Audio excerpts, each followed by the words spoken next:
আজ একটা গল্প বলবো। জিরাফ সিংহকে বলতেছে, দেখো, আমি তোমার চেয়ে দ্রুত দৌড়াতে পারি, অতএব গতিতে আমি সেরা, মেনে নাও। সিংহ উত্তর দিল, হতে পারে, কিন্তু সেই গতিটা তোমার দরকার পালানোর জন্য, আমার নয়। তারপর কোকিল সিংহকে বলল, আমি তোমার মতো গর্জন করতে পারি না, কিন্তু আমার সুর আছে, অনুভূতিতে আমি শ্রেষ্ঠ। সিংহ উত্তর দিল, ঠিক, কারণ অনুভূতির দরকার পড়ে যারা ডাকে তাদের জন্য। তারপর আসলো শিয়াল।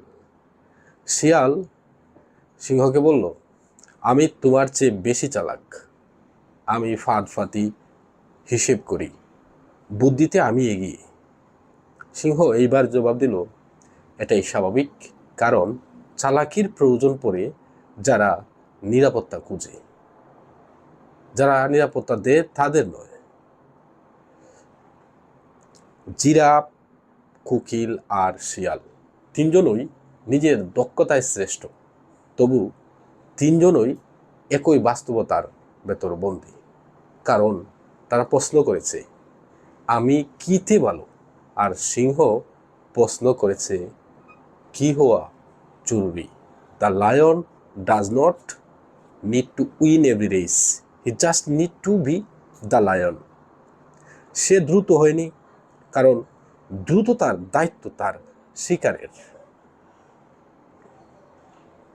সে সবচেয়ে বুদ্ধিমান হয়নি, কারণ বুদ্ধির প্রয়োজন পড়ে যারা ক্ষমতার বাইরে থাকে।